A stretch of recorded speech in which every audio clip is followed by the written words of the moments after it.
Hello दोस्तों, welcome to Hindi code class. आज के इस लेक्चर में हम स्टार्ट करने वाले हैं हमारा real e commerce micro service project setup. ये लेक्चर बहुत ही इम्पोर्टेंट होने वाला है क्योंकि यहीं से हमारा एक्चुअल डेवलपमेंट स्टार्ट होता है। इस लेक्चर में हम कवर करेंगे कि spring boot micro service multi modal project setup कैसे करना है। इसके बाद बेस्ट फोल्डर स्ट्रक्चर देखेंगे, देन सर्विस क्रिएशन स्ट्रेटेजी को समझेंगे। तो चलिए शुरू करते हैं। अब यहाँ प्रोजेक्ट सेटअप करने से पहले एक चीज़ आपको ध्यान रखनी है कि जो माइक्रो सर्विस है, माइक्रो सर्विस का मतलब होता है मल्टीपल इंडिपेंडेंट सर्विस। इसका मतलब यहाँ पे हमें सिर्फ एक स्प्रिंग बूट प्रोजेक्ट नहीं बनाना है, यहाँ पे हमें मल्टीपल स्प्रिंग बूट प्रोजेक्ट तैयार करने पड़ेंगे। मतलब जितनी भी हमें माइक्रो सर्विस चाहिए वो सारी माइक्रो सर्विस इंडिविजुअल प्रोजेक्ट होगा। जैसे user service, product service, inventory service, card service, जितने भी आप सर्विस बनाओगे वो एक इंडिविजुअल स्प्रिंग बूट प्रोजेक्ट होगा। इसलिए इनको एक एक करके आपको बनाना पड़ेगा। तो एसटीएस में चलने से पहले हम एक पेरेंट फोल्डर यहाँ पे तैयार कर लेते हैं। तो यहाँ पे करिए राइट क्लिक, न्यू फोल्डर, इसका नाम दीजिए ई कॉमर्स माइक्रो सर्विस।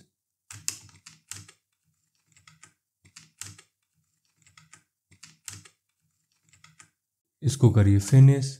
अब चलते हैं हम अपने एसटीएस में। यहाँ पे आपको लोकेशन एज वर्क स्पेस उसी फोल्डर को चूज़ करना है जो आपने अभी क्रिएट किया है। तो हम आएंगे यहाँ पे डेस्कटॉप में, क्रिएट किया हमने, डेस्कटॉप पे क्लिक करेंगे एंड ये है आपका वो फोल्डर। तो इसको चूज़ करिए, इसके बाद करिए इसको लॉन्च। अब आपको इस तरह का इंटरफेस दिखेगा। यहाँ पे जाना है आपको फाइल में, new and spring starter project. अब यहाँ पे आपको अपने प्रोजेक्ट का नाम देना है। प्रोजेक्ट मतलब जो आप सर्विस बनाना चाह रहे हो उस सर्विस का नाम देना है। तो जो मेरी पहली माइक्रो सर्विस है वो है यूजर सर्विस। तो यहाँ पे लिखिए यूजर सर्विस। इसके बाद टाइप पे सिलेक्ट करना है आपको मैविन एंड जावा वर्जन 17 की जगह आपको यूज करना है 21। इसके बाद इधर ग्रुप में आपको कर देना है ई कॉमर्स। इसी तरह से पैकेज भी यहाँ पे चेंज कर देना है। पैकेज में करना है आपको ई कॉमर्स डॉट यूजर। इसके बाद नेक्स्ट। अब यहाँ पे आपको डिपेंडेंसी ऐड करनी है। तो सबसे पहले जो डिपेंडेंसी ऐड करेंगे वो होगी वेब की। यहाँ पे लिखिए स्प्रिंग वेब। तो ये आपका स्प्रिंग वेब है, यहाँ पे आपको चेक करना है।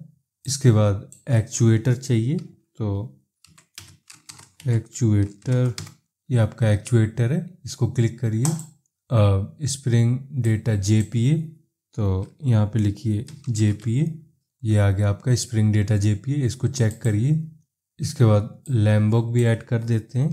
तो लैम्बोक, इस पर चेक कर दीजिए। इसके अलावा हमें माइस्क्यूएल ड्राइवर की ज़रूरत पड़ेगी। यहाँ पे लिखिए माई एसक्यूएल, इसे भी चेक करके ऐड कर लीजिए यहाँ पे। अब हमें यूरेका क्लाइंट की ज़रूरत पड़ेगी। तो यहाँ पे लिखिए यूरेका। तो ये आपका आ गया यूरेका डिस्कवरी क्लाइंट, इसको चेक करिए। अब हमें ऐड करना है कॉन्फ़िग क्लाइंट। तो कॉन्फ़िग क्लाइंट, ये आ गया, इसको चेक करिए, ये हमारे ऐड हो गए। अब इसके अलावा अगर किसी डिपेंडेंसी की ज़रूरत पड़ेगी बाद में तो हम उनको ऐड कर लेंगे। इसको करिए फिनिश एंड इंटरनेट ऑन करके रखना है जिससे कि ये डिपेंडेंसी ऐड हो जाए, इंस्टॉल हो जाए आपके प्रोजेक्ट में। इसी तरह से बाकी की माइक्रो सर्विस भी आपको बनानी पड़ेगी। आपको सेम प्रोसीजर फॉलो करना है। फाइल में जाना है, new and spring starter project. अब हमारी यूजर सर्विस तैयार हो गई है। अब हमें बनाना है प्रोडक्ट सर्विस। तो यहाँ पे इसको हटाइए, यहाँ लिखेंगे प्रोडक्ट सर्विस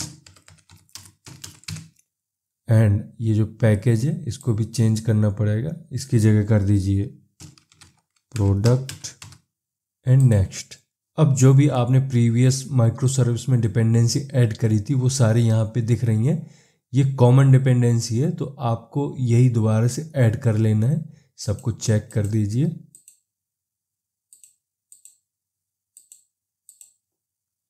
ये हो गया एंड फिनिश।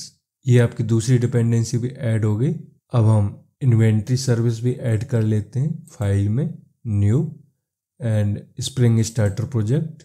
यहाँ पे हम प्रोजेक्ट का नाम देंगे inventory service and package name भी चेंज कर देंगे, इसकी जगह कर दीजिए इन्वेंटरी एंड नेक्स्ट। अब ये डिपेंडेंसी ऐड कर लेनी है जो आपने प्रीवियस माइक्रो सर्विस के लिए की थी, तो इनको मैं चेक कर देता हूँ एंड फिनिश। तो ये आपकी 3 डिपेंडेंसी ऐड हो गई। मैं एक और करके दिखा देता हूँ, इसके बाद आपको खुद से ही सारी माइक्रो सर्विस यहाँ पे क्रिएट कर लेनी है, मतलब सारे प्रोजेक्ट यहाँ पे क्रिएट कर लेने हैं। मैं जाऊँगा फाइल में, new and spring starter project, इसका नाम देते हैं order service and package name भी चेंज कर लेते हैं, इसकी जगह कर दीजिए ऑर्डर एंड फिनिश। तो इस तरीके से आपको जो भी माइक्रो सर्विस बनानी है वो बना सकते हैं। एंड ऐसा नहीं है कि आपको स्टार्टिंग में ही सारी माइक्रो सर्विस बनानी है, क्योंकि जो माइक्रो सर्विस आर्किटेक्चर होता है बहुत ही फ्लेक्सिबल होता है। इसमें आप डेवलपमेंट के बीच में या बाद में जब भी आपको बनानी है, कोई भी न्यू माइक्रो सर्विस ऐड करनी है, तो वो आप ऐड यहाँ पे कर पाओगे। अब आप जितनी भी यहाँ पे माइक्रो सर्विस बनाओगे उन माइक्रो सर्विस को आपको रन करना पड़ेगा। एंड इधर एक प्रॉब्लम ये आएगी कि बाय डिफ़ॉल्ट जो सर्विस रन होती हैं, जो भी प्रोजेक्ट रन होता है वो 8080 में होता है। तो अगर आप हर माइक्रो सर्विस की प्रॉपर्टी में पोर्ट सेट नहीं करते हैं, पोर्ट नंबर नहीं देते हो, तो वो 8080 में ही रन होगा। एंड 8080 में एक बार में सिर्फ एक ही सर्विस रन होगी, मतलब आप एक टाइम पे सिर्फ एक ही सर्विस पे काम कर पाओगे, एक ही सर्विस रन कर पाओगे। तो इसके लिए हमें क्या करना पड़ेगा, सारी की सारी माइक्रो सर्विस का जो पोर्ट है वो अलग करना पड़ेगा। तो सबसे पहले मैं आता हूँ इस यूजर सर्विस में। यहाँ पे आपको रिसोर्स फोल्डर दिखेगा, इसके अंदर आपको मिलेगा application.property। यहाँ पे आपको यहाँ पे आना है एंड यहाँ पे लिखिए server.port, इसमें दे दीजिए 8081, इसको करिए सेव। एंड इसी तरह से आपको इस प्रोडक्ट सर्विस के लिए भी देना पड़ेगा। तो इसको ओपन करिए, यहाँ पे रिसोर्स के अंदर आपको ये प्रॉपर्टी दिखेगी, प्रॉपर्टी फाइल, इसमें भी आपको देना है server.port, इसमें दे दीजिए 8082, इसको भी कर दीजिए सेव। एंड अब आते हैं अपने ऑर्डर सर्विस में, यहाँ पे इसको ओपन करिए एंड रिसोर्स में जाइए, यहाँ पे application.property आपको दिख रही है, यहाँ पे क्लिक करिए एंड इसमें भी सेम चीज़ फॉलो करना है, server.port, इसमें दीजिए 8083, इसे भी कर दीजिए सेव। एंड अब आएंगे हम इन्वेंट्री सर्विस में, यहाँ पे रिसोर्सेस एंड application.property, यहाँ भी आपको सेट कर देना पोर्ट नंबर server.port, इसमें देंगे हम 8084। अब ये हमने तैयार कर लिया। अब हमें दूसरा काम क्या करना है, इसका फोल्डर स्ट्रक्चर समझना है कि इसके अंदर कैसे पैकेज हम क्रिएट करेंगे, क्या क्या पैकेज होंगे। तो हम आते हैं अपने इस सर्विस में, इसमें करिए क्लिक, यहाँ पे आपको main/java दिखेगा, इस पर क्लिक करिए। इसमें आपको ये पैकेज दिख रहा है ecommerce.user, इस पर क्लिक करेंगे तो आपका मेन क्लास है, यहाँ पे जावा क्लास है। अब इसी पैकेज पे आपको राइट क्लिक करना है, न्यू देन पैकेज। अब इसी यूजर के बाद आपको लिखना है .controller एंड फिनिश। इसके बाद सर्विस के लिए भी इसी तरह से आपको इसी पैकेज पे करना है right click, new and package, इसमें नेम देना है .service एंड फिनिश। अब इम्प्लीमेंटेशन देने के लिए इसी सर्विस पैकेज में राइट क्लिक करिए, न्यू एंड पैकेज। अब इस सर्विस के बाद आपको कर देना है .impl एंड फिनिश। इसी तरह से रिपोजिटरी पैकेज बना लेते हैं। तो फिर से यहाँ पे राइट क्लिक करिए, न्यू पैकेज, इसमें भी यूजर के बाद डॉट लगाइए एंड repository एंड फिनिश। अब एंटिटी के लिए भी बना लेते हैं, तो फिर से राइट क्लिक करिए, न्यू पैकेज, यहाँ पे नाम लिखिए डॉट एंटिटी एंड फिनिश। इसके बाद बनाएंगे हम DTO, तो फिर से वही प्रोसीजर, न्यू में जाके पैकेज में जाइए एंड यहाँ पे लिखिए DTO एंड फिनिश। अब बनाएंगे एक एक्सेप्शन पैकेज जिसके अंदर हम सारी एक्सेप्शन को रखेंगे, तो फिर से राइट क्लिक करिए, न्यू एंड पैकेज, इसमें डालिए डॉट एक्सेप्शन एंड फिनिश। इसी तरह से कॉन्फ़िग के लिए भी बना लेते हैं, तो इसी मेन पैकेज पे क्लिक करिए, राइट क्लिक करिए, न्यू एंड पैकेज, यहाँ पे डालिए डॉट कॉन्फ़िग एंड फिनिश। इसके बाद हमें इवेंट्स भी रखने पड़ेंगे, तो उनको कहीं अलग रखने के लिए फिर से हम एक पैकेज बना लेते हैं, न्यू में पैकेज में जाइए, यहाँ पे डॉट इवेंट्स एंड फिनिश। अब ऑलमोस्ट सारी हमने पैकेज बना लिए हैं, सिर्फ एक और पैकेज अभी बना लेते हैं, राइट क्लिक करिए, न्यू एंड पैकेज, इसमें दीजिए डॉट मैपर एंड फिनिश।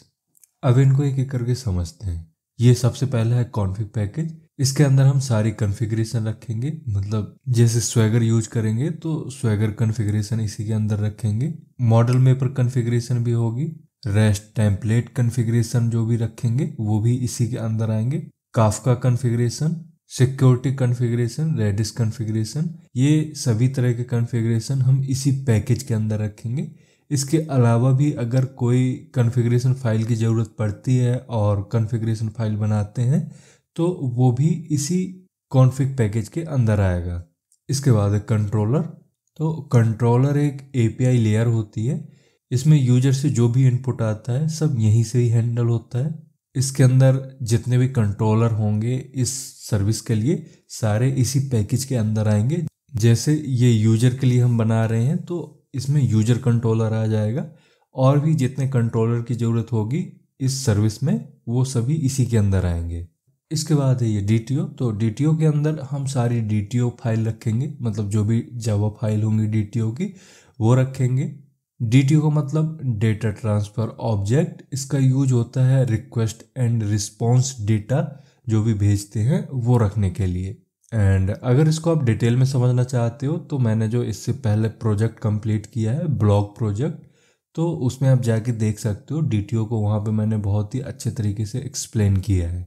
इसके बाद है एंटिटी, तो JPA एंटिटी क्लासेस इसी के अंदर आएंगी। जैसे यूजर सर्विस के केस में हम user.java रखेंगे इसके अंदर। इसके अलावा भी जो इस माइक्रो सर्विस में एंटिटी क्लास यूज होंगी वो सारी इसी के अंदर आएंगी। फिर है इवेंट, तो मैंने बताया था कि इस ई-कॉमर्स एप्लीकेशन में इवेंट ड्रिवन कम्युनिकेशन होते रहते हैं, मतलब काफ़ी सारी जगह हम इवेंट ड्रिवन कम्युनिकेशन का यूज करेंगे, तो जो भी इससे रिलेटेड फाइल्स होंगी वो इस पैकेज के अंदर आ जाएंगी। फिर एक्सेप्शन, तो इसके अंदर हम सारे custom exception and global exception को रखेंगे।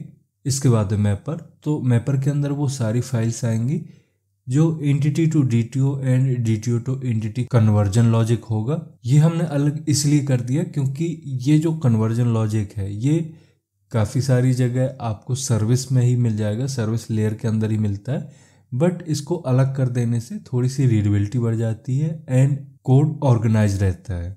फिर रिपोजिटरी, तो रिपोजिटरी के अंदर हम रेपो रखेंगे एंड रेपो का काम होता है डेटाबेस कम्युनिकेशन हैंडल करना। तो ये थे हमारे सारे पैकेज जो अभी हमने क्रिएट किए हैं, एंड इनको क्यों क्रिएट किया गया है ये भी आपको समझ में आ गया होगा। अब चलते हैं इस लेक्चर के तीसरे पार्ट की तरफ जिसका नाम था सर्विस क्रिएशन स्ट्रेटजी। तो माइक्रो सर्विस में सर्विस क्रिएशन स्ट्रेटजी बहुत ही इंपॉर्टेंट होती है, क्योंकि अगर ये प्लानिंग गलत हो जाएगी तो पूरा प्रोजेक्ट ही मैस बन जाता है। इस स्ट्रेटजी में हम डिस्कस करते हैं कि जो माइक्रो सर्विसेज हैं उनकी जो क्लासेस हैं तो वो किस तरीके से क्रिएट की जाए ताकि पूरा project scalable, maintainable and clean बन सके। आपको यहाँ पे ये चीज़ ध्यान देना है कि यहाँ पे हम दोबारा से सर्विस का वर्क रिपीट नहीं कर रहे हैं, यहाँ पे सिर्फ हम बात कर रहे हैं कि कौन सी सर्विस किस ऑर्डर पर बनेगी, किस स्टेप पे क्या क्रिएट करना है, कॉमन कंपोनेंट को कैसे रीयूज करना है, कौन सी चीज़ें हर सर्विस में सेम रखेंगे, ये सारी चीज़ें यहाँ पे समझेंगे। तो यहाँ पे मैंने अपने प्रोजेक्ट को कुछ फेजेस में डिवाइड कर दिया है। सबसे पहले फेज में हम स्टार्ट करेंगे अपना डेवलपमेंट कोर सर्विसेज से। मतलब माइक्रो सर्विस बनाना शुरू करते टाइम हमें पहले उन सर्विस को क्रिएट करना चाहिए जिनके ऊपर कोई डिपेंडेंसी नहीं है, जैसे user service, product service, inventory service, cart service. इन 4 सर्विस को सबसे पहले बनाया जाएगा। इसके बाद बिल्ड करेंगे ऑर्केस्ट्रेशन सर्विस, जिसमें order service and payment service आएगी। देन बिल्ड करेंगे सपोर्टिंग सर्विस। सपोर्टिंग सर्विस में notification service, search service, recommendation service, ये सर्विसेज डिजाइन करेंगे, डेवलप करेंगे। देन प्लेटफॉर्म सर्विस, इसके अंदर API gateway, service registry, config server, ये चीज़ें डेवलप की जाएंगी। इसके बाद फेज 5 आएगा। इसमें हम यूज करेंगे काफका एंड RabbitMQ का, एंड इसी में हम इवेंट्स को भी डेवलप करेंगे, जिसमें हम कुछ कॉमन इवेंट्स बनाएंगे, जैसे order placed, payment completed, payment failed, inventory updated, shipping created, notification triggered. इस तरह के इवेंट्स डेवलप करेंगे। तो ये थी पूरी स्ट्रेटजी। अब जो भी मैंने यहाँ पे ये फाइल स्ट्रक्चर बना के दिखाया है, इसी फाइल स्ट्रक्चर को आपको फॉलो करना है सारी सर्विसेज के अंदर। तो मैंने अभी यहाँ पे एक में करके दिखा दिया है, आपको सेम इसी तरह का सारी सर्विसेज के अंदर बना के रखना है। आज के लेक्चर में अभी इतना ही रहने देते हैं। अब हम मिलते हैं नेक्स्ट लेक्चर में। बट जाने से पहले अगर आपने चैनल को सब्सक्राइब नहीं किया है तो चैनल को सब्सक्राइब कर लें। अगर लेक्चर से कुछ समझ में आया है तो लेक्चर को लाइक भी करिए। अब हम मिलते हैं नेक्स्ट लेक्चर में। Thank you.